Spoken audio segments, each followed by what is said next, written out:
Yeah, I was not ready to go. I knew I had heaps of shit to do. I had a lot more to give. And so I wasn't going to let cancer take me out.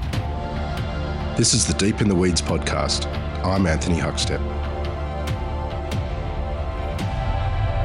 Well, it's been a long time since we last caught up with today's guest, who is one of the most successful path carvers down under. And it's very exciting to hear the news that her brand is expanding even more. Shannon Martinez, how are you? Hello, I'm good. Finally. How are you?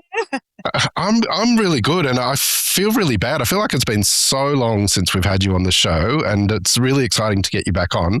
There's so much going on. How are things? Things are finally good, actually. It's been a pretty rough, I think maybe 5 years since we spoke, which kind of feels wild to me.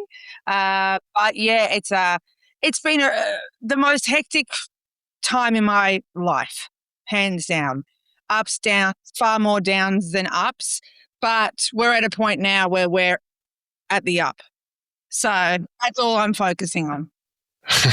Well, it's extraordinary what's going on at the moment because, you know, it was only weeks ago that it feels like that you launched the ready meals delivery across Victoria. And then there's come news of the expansion as well.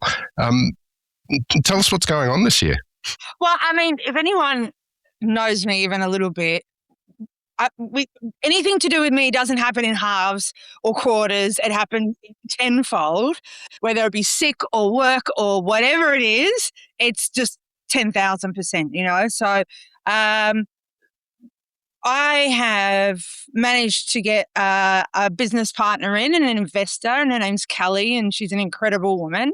And so we're now in a position where all the things that I had envisioned for Smith & Daughters and Smith & Deli are finally able to happen.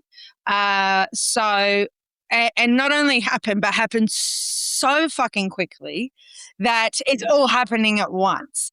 So the ready meal delivery service launched. The first lot are going out today, actually. That's been a big learning curve for us, trying to figure out how to start production at nights and en masse and all that. And the expansion of the first of many new Smith & Delis. And we didn't expect that to happen so fast, but we found such a good spot by accident, I guess, when we were sort of just looking to gauge what the cost of properties were in the city. And we just found the perfect spot, and a spot that means a lot to me personally. So we just had to take it. So we're just rolling with it at the moment. And so it is chaos, but I thrive in chaos. So this is how I like to work. I think, you know, when I get the most down in my life is when it's slow and you know, it's just like every day is like this drudging kind of forward and forward. Now it's just like trying to remember 1,000 things at once, and it's all positive stress or positive chaos, not the negative stuff. And so we love that. Well, you mentioned Kelly. How did that connection come about and get momentum? Well, Kelly is a friend of a friend, and she actually came to me to sort of pick my brain about opening a plant-based business. And she doesn't have hospitality background at all. She's like in legal and finance. And so pretty much the advice I gave to her was to not do it on her own and to join me. And it worked. So like, you know, it worked for Kelly. It worked for me. I mean, you know, trying to keep open a plant-based business or any business in hospo right now is super, super tricky, as we all know, let alone if you're coming to it from an outside perspective.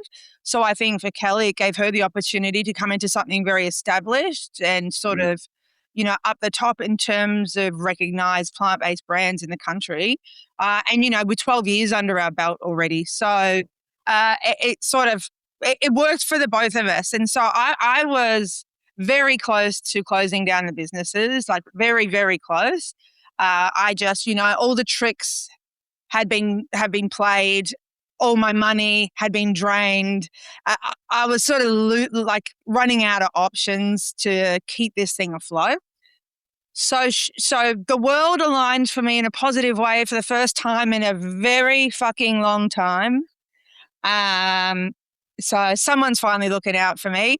And it worked. And for both of us, it's been the perfect combo. And, she's got these skills that never in my wildest dreams would I be able to have. She's looking at this business from that new set of eyes that we desperately needed. And it's not the chef's eyes, and it's not someone that's been in the business forever. It's like someone coming from that really high level finance sort of industry. And I mean, us chefs, we're really good at what we do, but we're not in finance. We're not that high level, and she's really been able to sort of tear things down and rebuild certain aspects of the business. So hopefully we can become profitable and we can grow and all the good things that we all want to do. That is quite tricky at this time in our lives. Has it been challenging creating dishes and a menu for delivery that will work on volume and allow you to sort of create them and work at people's homes as well? Not really, because we've been doing it in store for a really long time. So, one of the big aspects of Smith and Deli is the sort of ready meal range. So we've got large freezers and fridges full of those sort of products because we just knew that there was a gap in the market for high quality foods that people, when they don't feel like cooking, can just whip together very quickly at home. So we've had that for years, but I guess the only difference for us now is managing in-store delivery, and then looking to the future of how we're also going to fulfill orders for the city location and then future locations. But it was like when I joined up with Overload, which is now over, but it's I love these new things of like working with a hotel. It's a totally different dynamic. Doing things like this, totally different dynamic. And so when you've been a chef for so long, it kind of can just, I love it. And the repetition is fine, but it's like, what you're doing. But when you throw something new in the works, you get to sort of start fresh again. And it can be absolutely frustrating because you're like, shit, this isn't working, or we've got to do it different, or, bits and pieces. But I think we finally nailed it. So we'll see once these deliveries get accepted tomorrow, and hopefully everyone is happy. But in terms of the food, nothing changes from what we're already doing in store. What's some of the examples of the dishes that are going out that people are now getting access to through delivery? We started off with sort of the best sellers from the store, from Smith and Deli.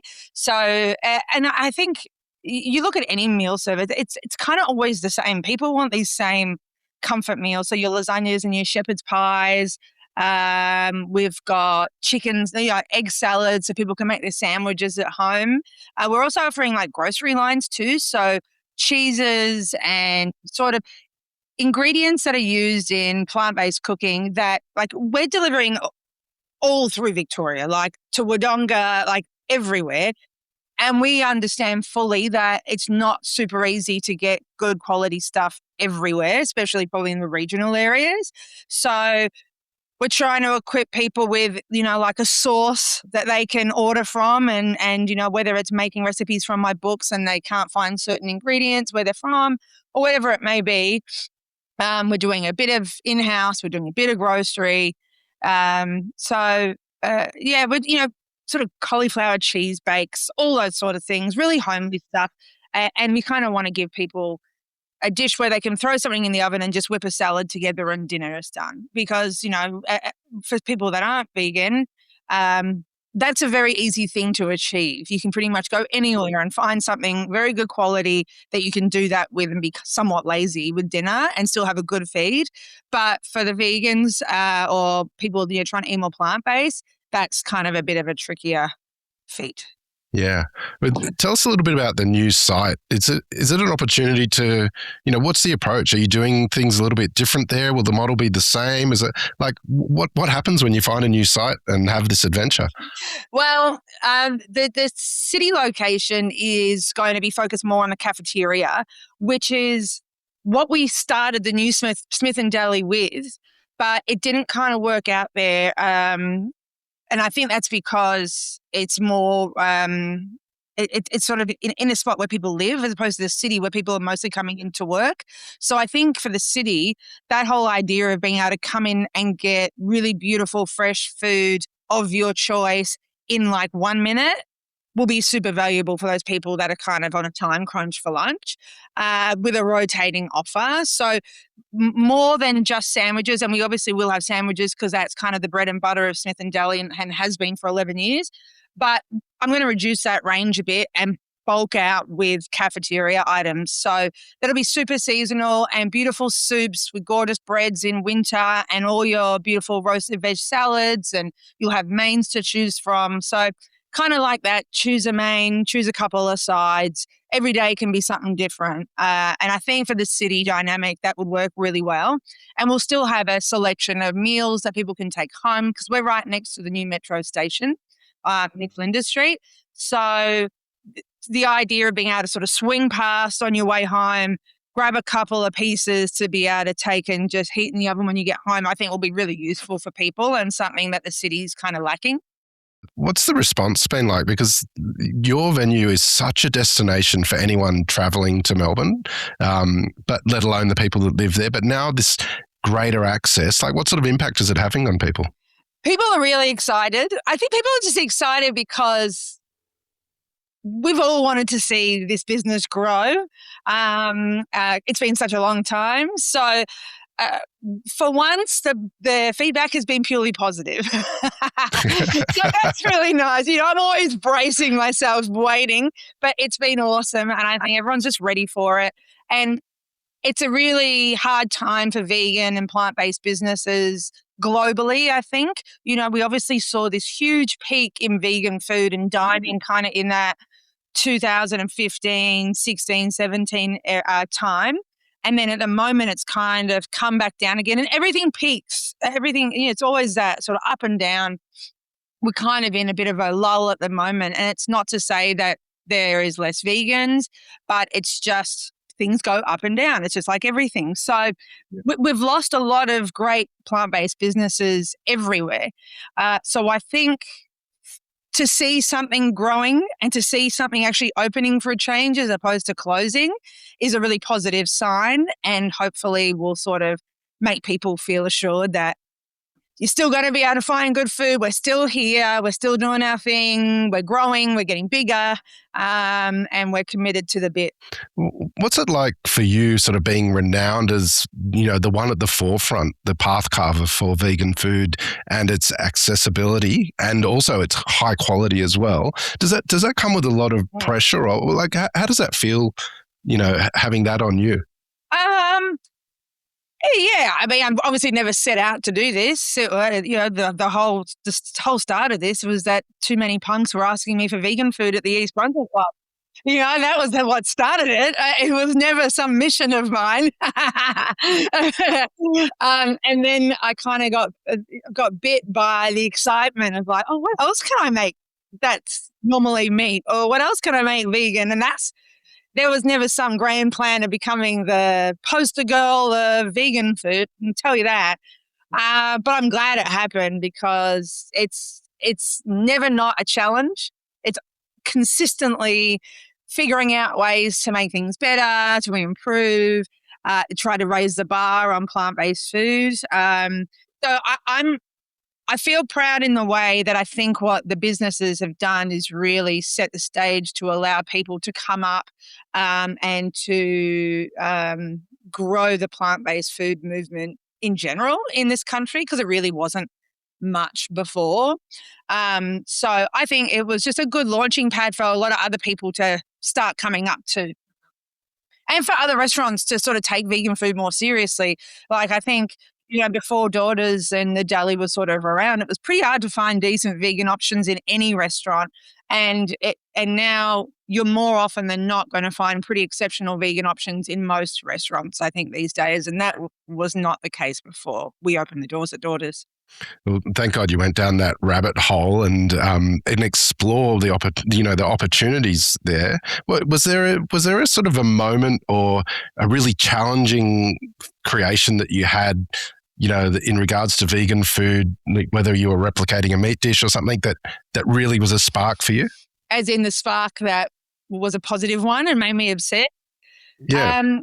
The meats obviously are my obsession. And to be totally honest with you, I don't particularly like eating them, but I love making them. Which is weird. But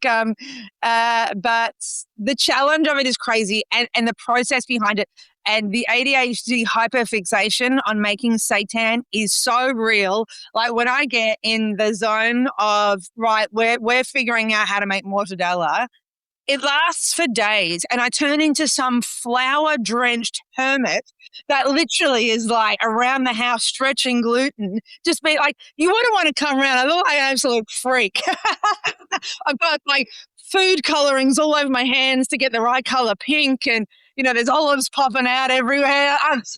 It's a definite weird thing, but I love getting in those rabbit holes. And at the moment with this new growth period for the business, I'm in the office so much, and like it's not where I belong in the office, and I know it's an extremely important part of the growth phase and all that. But being in a kitchen and just fucking around in there and experimenting and throwing stuff in and seeing what happens is what I love the most.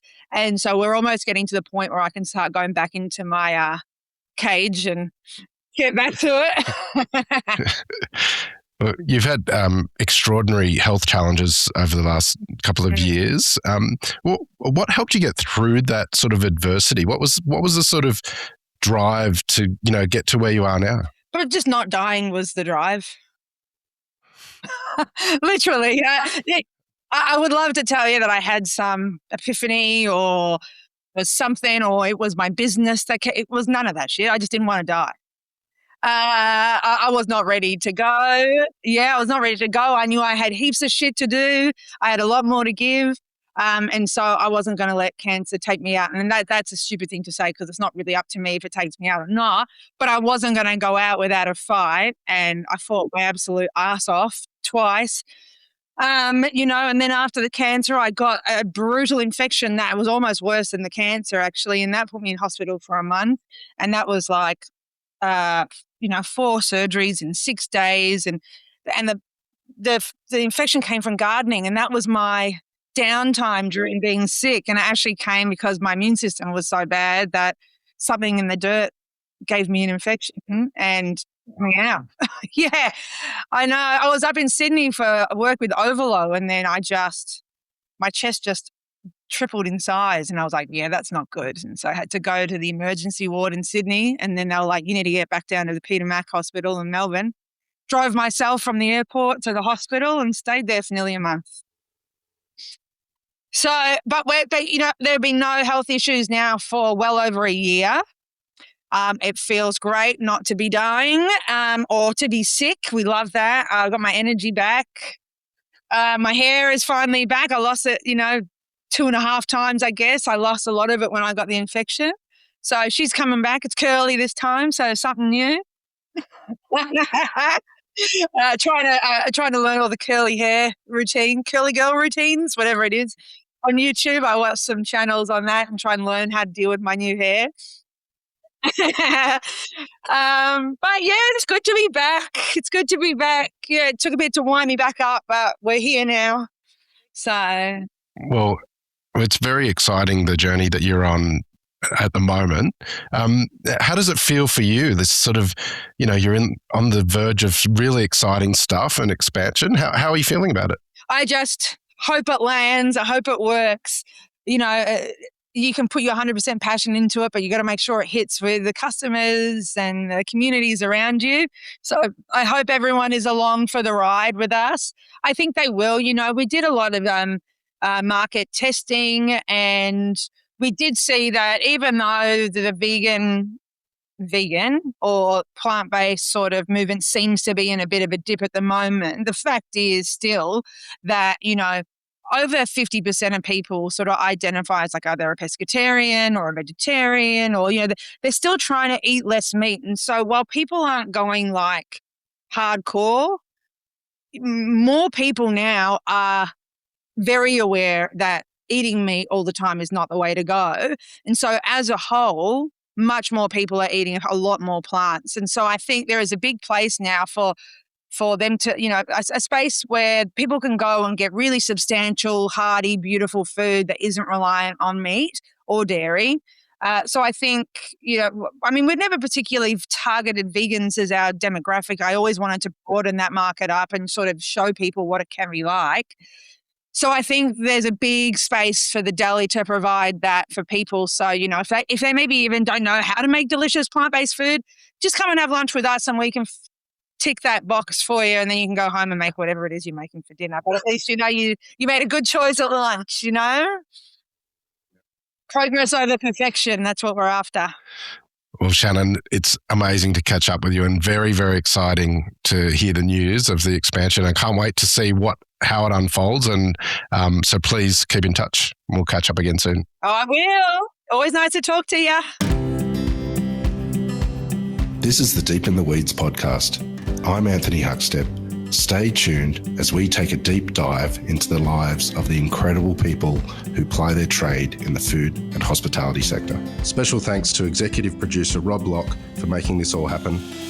Follow us on Instagram at Deep in the Weeds Podcast or email us at podcast@deepintheweeds.com.au. Thanks to executive producer Rob Locke for making this all happen. Stay safe and be well.